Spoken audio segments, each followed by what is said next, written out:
Now, we'll get into the next concept of what are the different features, what are different characteristics of the meristematic tissue. Now, before getting into the exact point of this, just recollect the terms I told you about cell division. While we are discussing about cell division, I said that one single cell will divide and give the new daughter cells. During that division, two processes happens. What are those two processes? What are the two processes happening during cell division? Anti-cytokinesis and karyokinesis. Yes, yes. First the cytoplasm divides and then nucleus divides.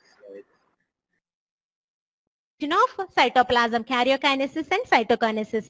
So here, as we are saying, the meristematic tissues are the tissues which contain cells that actively divides and gives growth to the plant. So according to the function of meristematic tissue, their characteristics will read. See, in biology, don't by heart any point, whether it's a definition or any characteristic or any other subject point.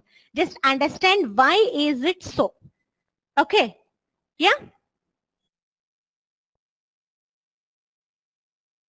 Now, if you see the first characteristic feature of meristematic cells in a meristematic tissue, they will have dense cytoplasm. What is meant by, can everybody see the slide clearly? Yes, ma'am. Yes? Shall I continue with the slide? Yes, ma'am. Okay, Bhumika, okay, Satvika, okay, fine. So here, see, when you take the first characteristic feature, the cells in meristematic tissue will have dense cytoplasm. Why they need dense cytoplasm? This is the point first you have to raise for yourself. Why they need dense cytoplasm? May I? Yeah. Auntie, they need a dense cytoplasm because they are constantly dividing. So Yes, they need proteins. They are actively dividing, so they need a cytoplasm get divided and give rise to daughter cells or give rise to number of other cells. So they need much quantity of cytoplasm. Okay, then the second point is the meristematic tissues need a prominent nucleus. Now here prominent nucleus means what? A very big nucleus that should function in a active way. So the first 2 points accounts for the cell division purpose of the cells in meristematic tissue. Will have cells, meristematic tissues will have cells that definitely contain a very big actively functioning prominent nucleus and also good quantity, good amount of cytoplasm so that they can actively divide.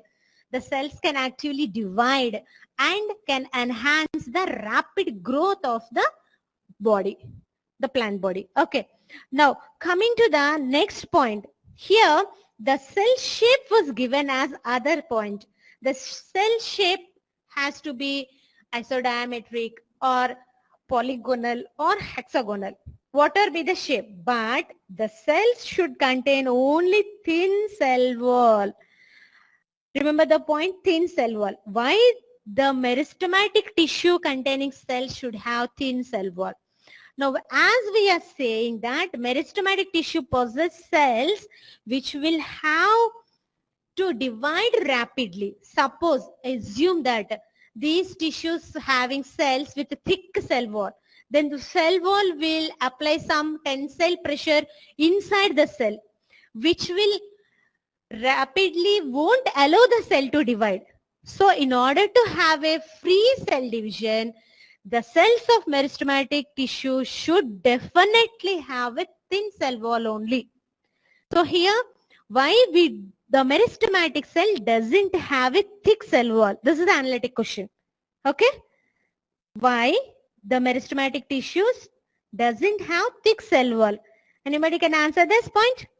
Because they are constantly dividing, that's why they don't need so much pressure to divide. That point I told. I want some other analytical application. So far, let me take that point. So what we are saying, meristematic tissue contains cells that rapidly divides. Okay. During cell division, what happens? Nucleus divides, cytoplasm divides. Then how come the divided cytoplasm and the divided nucleus will come out? How they come out? Only after division of the cell membrane, only division of the cell wall, isn't it? So if the cell wall is thick, how can it get disintegrated? How can it divide into daughter cells? Got my point? You want me to explain again? Okay, Bhumika. See, we are saying that by cell division, rapid cell division, the meristematic tissue will give growth to the plant. So cell division, we are saying the nucleus gets divided and the cytoplasm also gets divided. Oh, the cell division only happens when these two get divided, and the divided nucleus, divided cytoplasm will separate as the daughter cells. Only then the cell division gets completed, isn't it? Okay, so the cell division, if it has to get completed, nucleus has to get divided, cytoplasm has to get divided. Along with that, the surrounding cell membrane and cell wall also has to get divided. If the cell wall or the cell membrane is thick, it won't be much easy to rapidly divide, to fastly divide. That's why the cell wall is thin in meristematic cells, so it can fastly divide. After division of the nucleus and cytoplasm, the cell membrane and the cell wall also gets divided, and the daughter cells will be produced in a fast way. If it is a thick wall, it may take time for the division of the cell wall also. Got the point? Yes? Yes, ma'am. Bhumika, is that okay for you? Okay, okay, fine. So these are the 3 points which we studied only regarding to the cell division point of a meristematic tissue. Then coming to the next point. Here they mentioned about the vacuoles. Okay.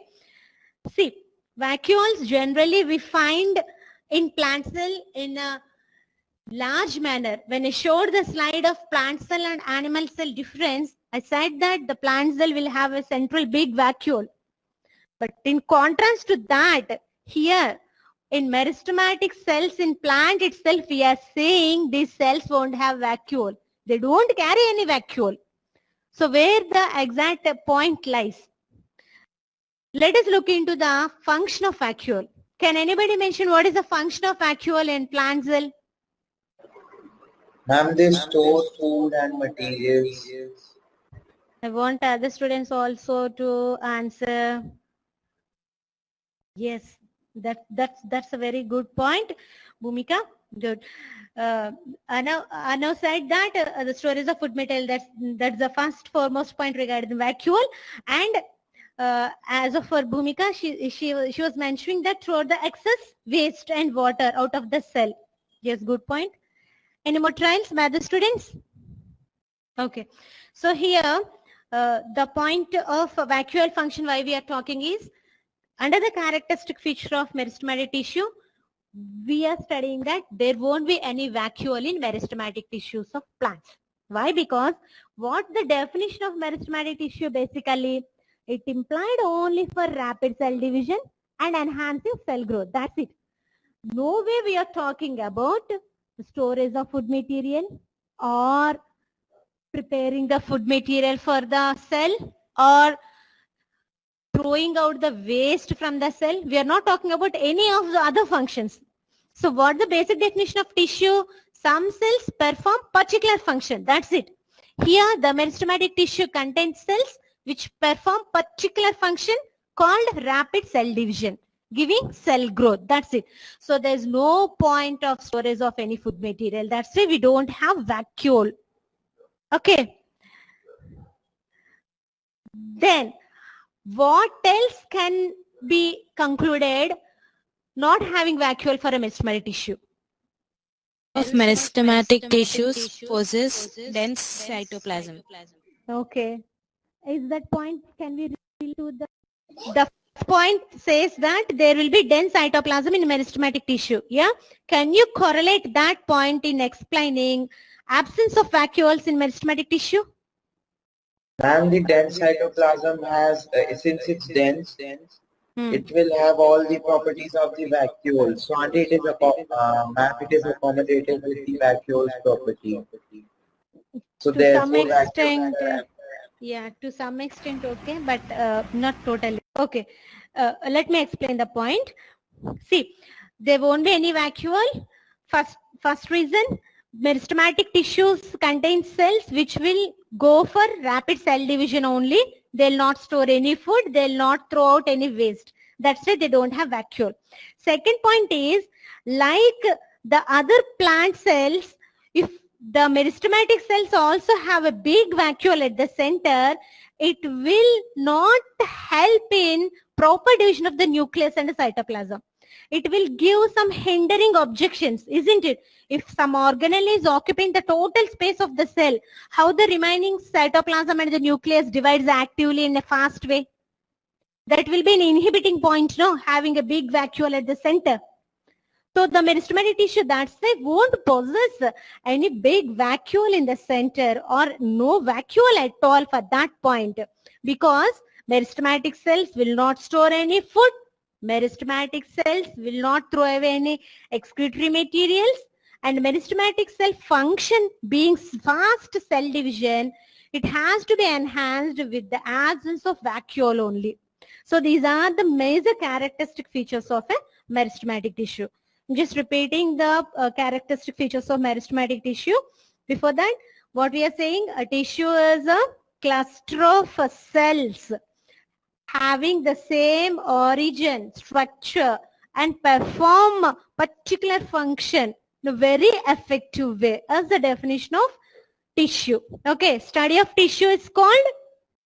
Yes, Bhumika, histology. Yeah, good, good.